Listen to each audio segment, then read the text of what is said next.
I'm Elizabeth, though most people call me Liz or Lizzie. A few call me Betty, but I've never liked that one much. I grew up in what you'd call an ordinary family: mom, dad, and my older sister, Kate. Kate's 7 years older than me, which made a big difference. From as early as I can remember, our house was practically a shrine to Kate. Every wall was covered with photos of her first smile, her first steps, or her scribbled masterpieces that mom and dad treated like fine art. I was there too, but just kind of there. I got used to it, wearing Kate's hand-me-downs, playing with her old toys. It wasn't ideal, but I didn't know anything else. I learned to stay quiet and go with the flow. As time went on, the pattern held steady. Kate got new clothes. I got her old ones. She received the latest toys. I played with what she'd outgrown. But I never complained. I just existed.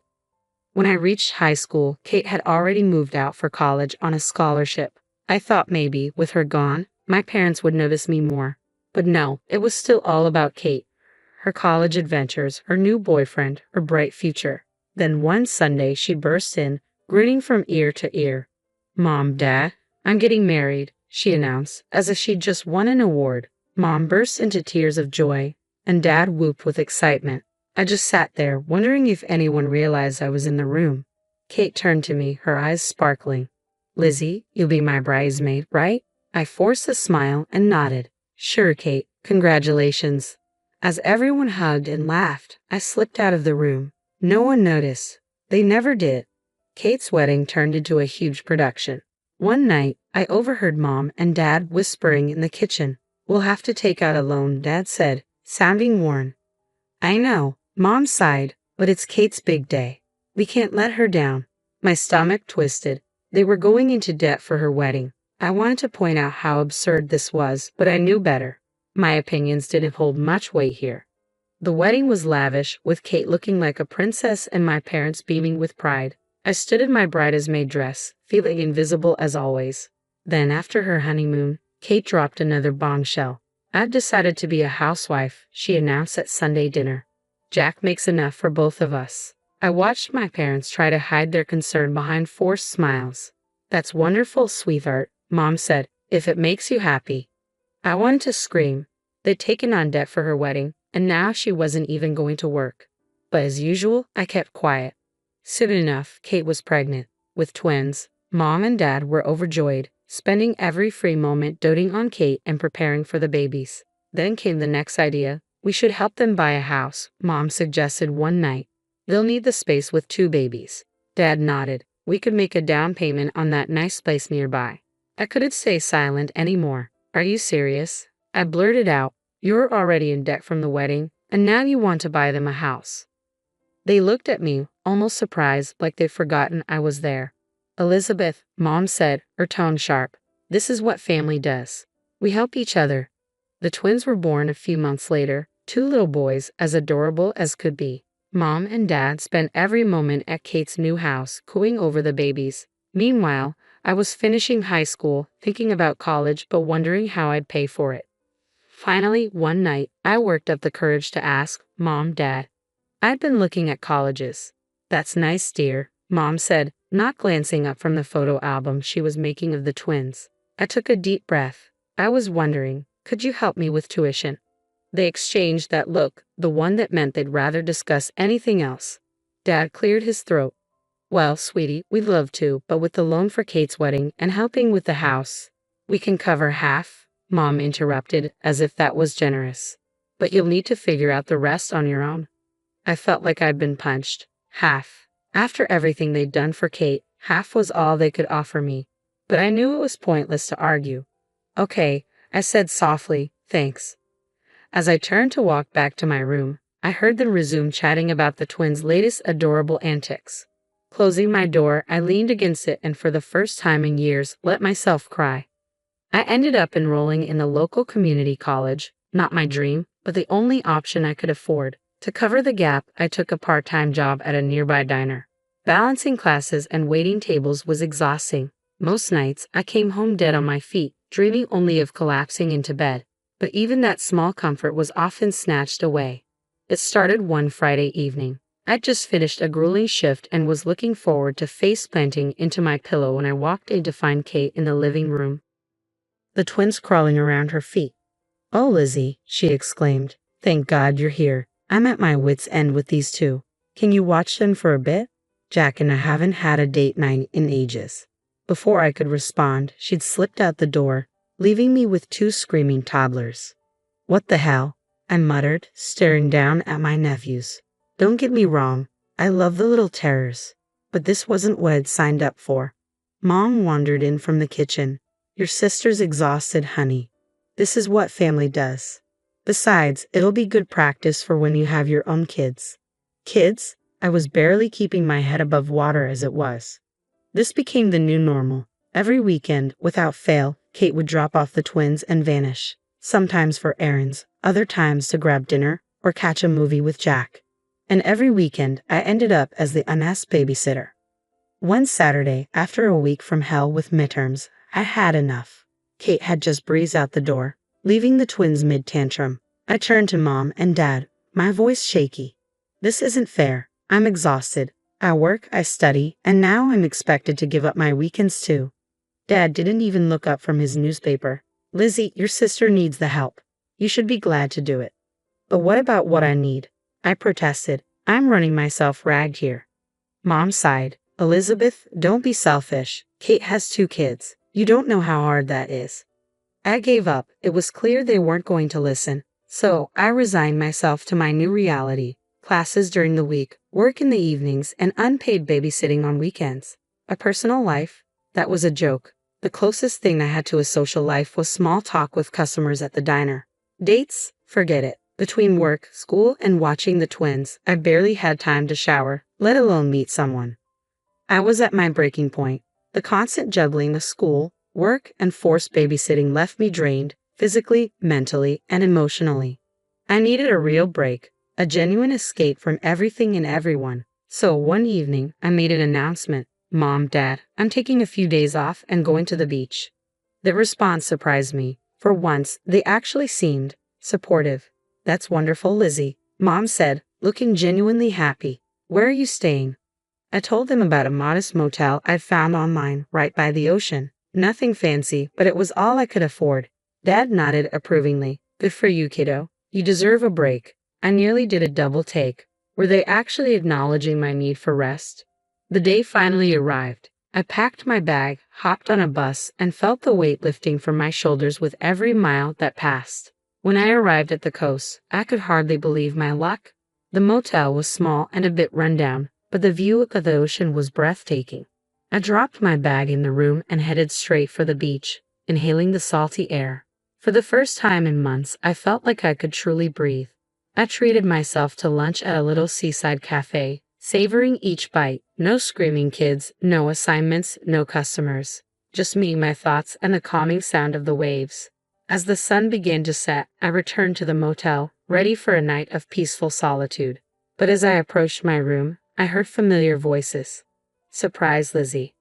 I froze. There, outside the room next to mine, were Mom and Kate, with the twins running in circles around them. What are you doing here?" I stammered, my heart sinking.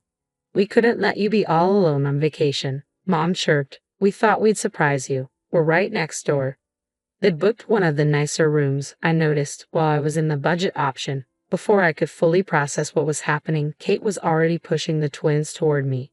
"The boys have been dying to see the ocean. You don't mind watching them for a bit, do you? I want to take a walk on the beach. And I need to run to the store," Mom added. "We'll be back soon." Just like that, they disappeared, leaving me with 2 hyperactive 3-year-olds tugging at my hands. What followed was nothing short of chaos. The twins tore through my tiny room like miniature tornadoes, ripping curtains, breaking glasses, and somehow managing to clog the toilet with apples. I ended up shelling out money I didn't have for repairs and to call a plumber. By the end of the weekend, I was more exhausted than ever. The final straw came when Kate, oblivious, sighed and complained about how tired she was from all the traveling. I finally lost it. The argument that erupted was epic. I yelled, Mom cried, Kate sulked, and the twins screamed in the background. That night, I packed my bags, determined to leave, and caught the first bus home in the morning. As the coastline slipped away, A shift happened inside me. This couldn't go on. Something had to change. When I dragged myself through the front door, exhaustion heavy on my shoulders, Dad barely looked up from the TV. I trudged to my room, mind swirling with emotions and vague plans. By morning, I knew what I had to do. I was halfway through packing when I heard the front door slam. Elizabeth, where are you? Mom's voice rang through the house, sharp and irritated. She stormed into my room, face flushed with anger. I can't believe you just left us there. Do you know how hard it was to manage the twins on our own? I bit back the urge to remind her that I'd been managing the twins alone countless times before. Instead, I just kept packing. Mom's eyes narrowed. What are you doing? I'm leaving, I replied, voice steady. I'm moving out. I need my own life. Their reactions were swift and predictable. How could you be so selfish? Mom cried. After everything we've done for you. Dad's face went red. You ungrateful girl. Have you thought about your sister? Who's going to help her with the twins? Something snapped inside me. My sister. What about me? When has anyone in this family ever thought about what I need?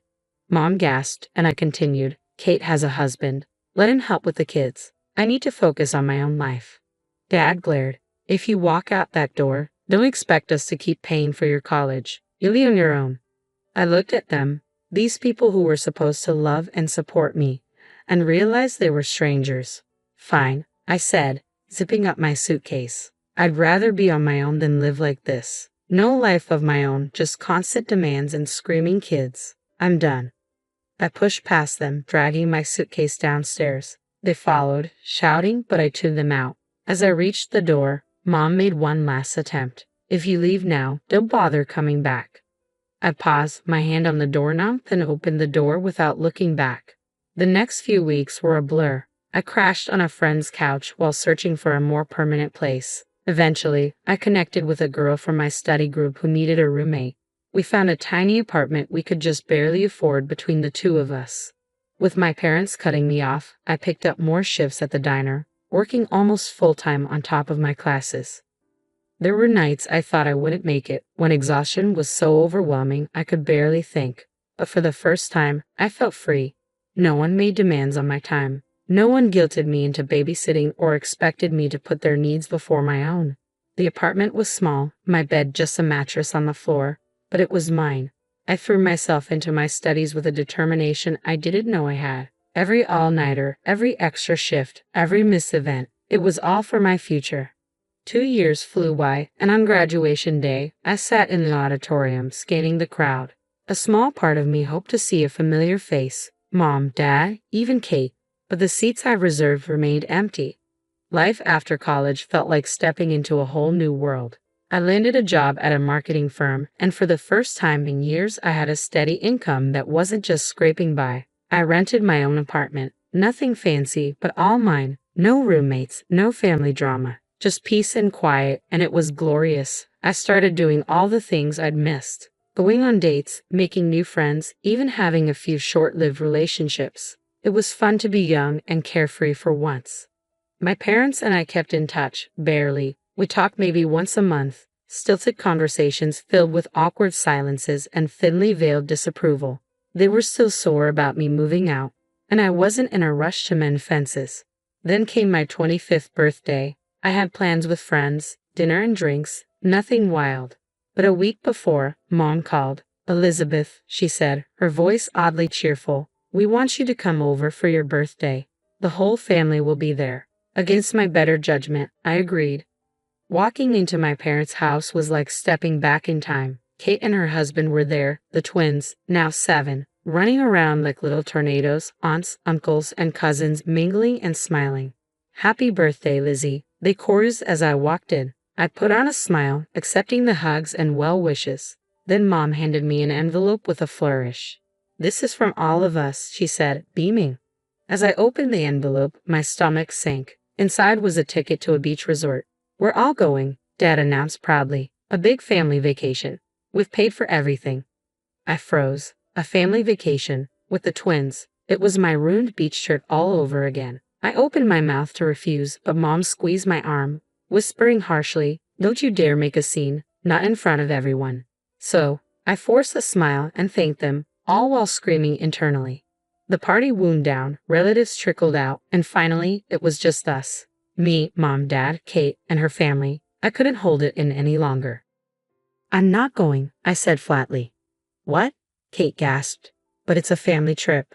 Exactly, I replied. And I'm not interested in spending my vacation babysitting your kids again. Kate burst into tears. You don't love us at all, do you? You don't care about your nephews. I care about them just fine, I snapped. But if I wanted kids, I'd have my own. The argument went in circles. Mom called me ungrateful, Dad looked disappointed, and Kate kept crying, all trying to guilt and pressure me into giving in. Finally, exhausted, I said, fine, I'll go. They all looked relieved, like they'd won some great victory, but they had no idea what I had in mind. The day of departure arrived, and I found myself at the airport surrounded by my overly cheerful family. Kate and her husband were practically bouncing with excitement, already making plans for all the alone time they'd have while I watched the twins. You'll have so much fun with Aunt Lizzie, Kate told the boys, winking at me. She'll take you to the beach, build sandcastles, maybe even go snorkeling.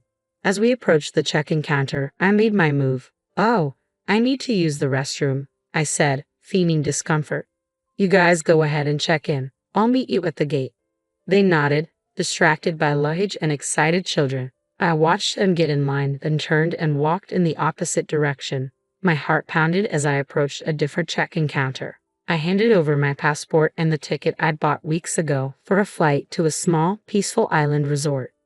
Once through security, I found a quiet corner and pulled out my phone. With shaking hands, I typed a message to Mom. I'm not coming with you. I'm going on my own vacation. Enjoy your trip. I hit send and immediately turned off my phone, avoiding the inevitable fallout. When I settled into my seat on the plane, I turned my phone back on briefly. It immediately exploded with notifications, missed calls, voicemails, angry texts. I listened to one voicemail from Mom, her voice shrill and furious. Elizabeth Morgan, how dare you abandon your family like this? You've ruined everything. Your sister is in tears, her husband is furious. They were counting on you to watch the boys. You're the most selfish, ungrateful. As the plane took off, I sipped my champagne and gazed out the window.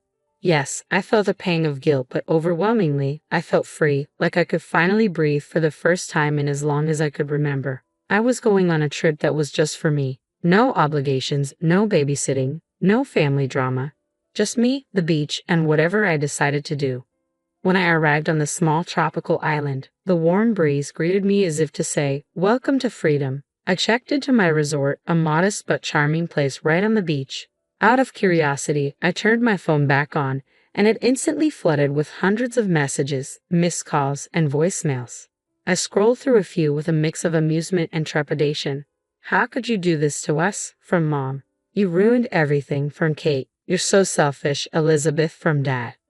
I couldn't help but smile. For once, I'd chosen myself over their demands. I turned the phone off again and locked it in the hotel safe. For the next week, I was unreachable. And what a week it was. I lounged on the beach, read books uninterrupted, went snorkeling, and even tried surfing. I chatted with other vacationers, went on a few casual dates, and stayed out as late as I wanted. No schedule, no responsibilities, no screaming kids. Just me and the rhythm of the waves. Too soon, it was time to head home. I returned to my apartment tanned, rested, and more centered than I felt in years. But the real world was quick to intrude on my newfound peace. The very next day, there was a pounding on my door. I opened it to find Mom and Kate, faces red with anger.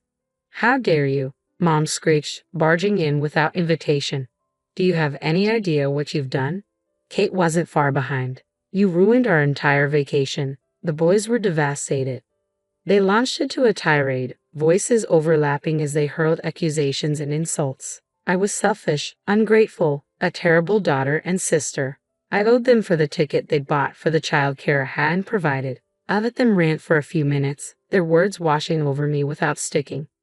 Finally, I spoke, calm but firm. That's enough. I don't owe you anything. Not money, not childcare, not my time. I'm an adult, and I get to make my own choices.